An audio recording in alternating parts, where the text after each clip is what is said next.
For years, Proxima B was just a rumor, a planet inferred from the faintest wobble of our nearest star, Proxima Centauri. We knew it existed only through mathematics, a gravitational tug, a shadow on a spreadsheet. We could guess its mass and orbit, but its true nature was a mystery. Was it a scorched rock, a frozen wasteland, or something else entirely? Theories abounded, but without real data, it was all speculation. Proxima B was a cosmic enigma, a neighbor whose face we'd never seen. It was both a promise and a puzzle, fueling endless debates about habitability and life beyond Earth. For every scientist convinced it was uninhabitable, another hoped for a hidden ocean or a protective atmosphere. But all we had were questions, no answers, no images, just the knowledge that something was out there. This is how science often begins, with a subtle anomaly, a clue that something unseen is waiting to be discovered. Proxima B was that clue, a tantalizing hint of a new frontier just 4 light-years away. We knew its address but not its story.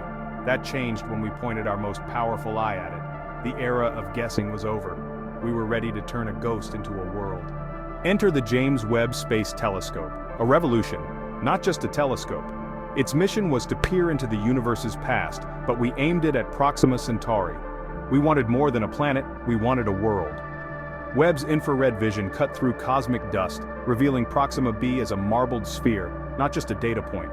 For the first time, we saw continents, oceans, and clouds. Real geography, real weather. Its spectrographs dissected the planet's light, giving us atmospheric composition, temperature, and pressure. The clarity was astonishing. Webb could detect faint chemical signatures from trillions of miles away. We moved from detection to characterization, from planet hunters to planetary cartographers. Proxima B was no longer a theory, it was a place. This was a paradigm shift in exoplanet science. The abstract became tangible. Webb didn't just open a window, it kicked the door wide open. And as we got to know Proxima B, wonder mixed with unease. What we found was beyond anything we'd imagined. The real shock came with Webb's data on Proxima B's environment. Orbiting a volatile red dwarf, the planet should have been stripped bare by solar flares. Instead, we found a thick, stable atmosphere, denser than Earth's, regulating a temperate, consistent climate. Powerful winds distributed heat, creating vast habitable zones. The planet's surface was complex, towering mountains, deep oceans, tectonic activity, and a strong magnetic field. Proxima B wasn't just surviving, it was thriving. It was a garden where only a desert should be. The stability and perfection seemed engineered, not accidental. The climate, the magnetic shield, the balanced temperatures, it all felt too precise. Was this natural, or was it designed? The evidence pointed to something more than chance. Proxima B's impossible oasis forced us to consider the unthinkable. Maybe this world was a project, not a miracle. The data suggested intent. Nature rarely builds with such precision. We were looking at a planet that defied the odds, and perhaps the laws of nature. Webb's spectrographs revealed a new mystery in Proxima B's atmosphere. Alongside familiar gases, we found a complex synthetic compound, something with no known natural origin. It was too structured, too stable, and too abundant to be a geological or biological byproduct. This was the atmospheric equivalent of finding a skyscraper in a forest. The compound was evenly distributed, suggesting a managed continuous source. Was it geoengineering, climate control, terraforming? The implications were staggering. This was a chemical fingerprint of technology. Not just life, but intelligent, planet-shaping life. The presence of this molecule was a clear, unambiguous signal. Proxima B's air was being manufactured. The planet was not a natural miracle, it was an artifact. For the first time, we were seeing the handiwork of its creators. The question was no longer if we were alone, but who our neighbors were. With the artificial compound discovered, we scrutinized Proxima B's surface. What we found was unmistakable. Straight lines stretching for hundreds of miles, geometric shapes, and vast glowing regions on the night side. These were not natural formations. They were the lights of cities, grids, and nodes of energy. One continent resembled a massive circuit board, with lines too precise to be geological. The terrain was managed smooth surfaces, carved mountains, coastlines drawn with mathematical precision. Nature had been sculpted, tamed, perfected. This was not just a world with cities, it was a world transformed into a city, a park, a machine. The distinction between natural and artificial was gone. What kind of civilization could reshape continents and engineer a global climate? The scale was beyond comprehension. These were not just signs of life, but of mastery. Proxima B was a declaration of presence, written in light and stone. we were only beginning to understand the message. The planet was curated, by whom and for what purpose? Searching for a signal, we pointed our radio telescopes at Proxima B. Instead of chatter, we found silence, an unnatural, managed quiet.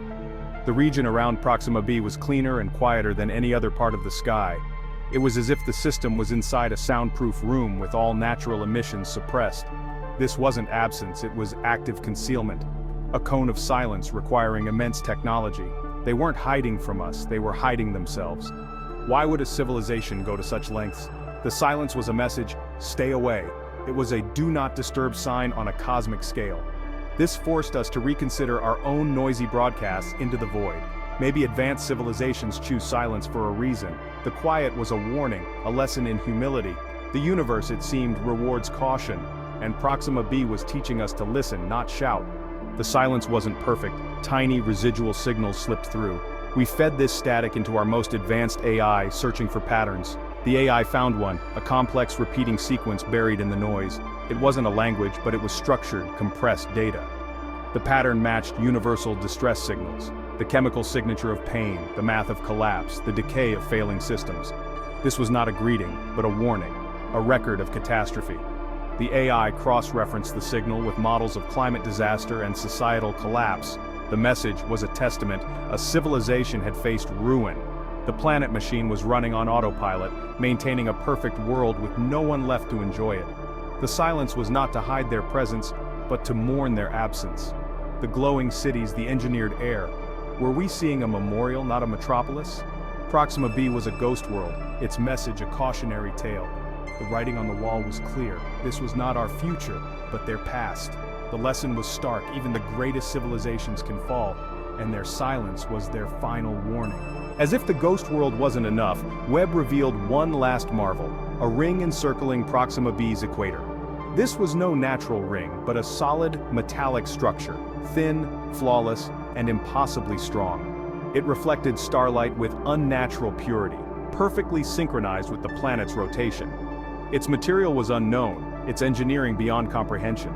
Was it a transportation system, a defense mechanism, or something more symbolic? The ring felt like a crown, a monument, or a final piece of a cosmic puzzle. It elevated Proxima B from artifact to cathedral, a statement of power, intelligence, and loss. We are left with a haunting image, a perfect world, breathing artificial air, glowing with empty cities crowned by an impossible ring. Is Proxima B a mirror of our potential future, an invitation to learn, or a tombstone warning us of hubris? We may never know, but we do know this: we are not alone. And that may be the most terrifying discovery of all. The universe is beautiful, but it is not to be trifled with.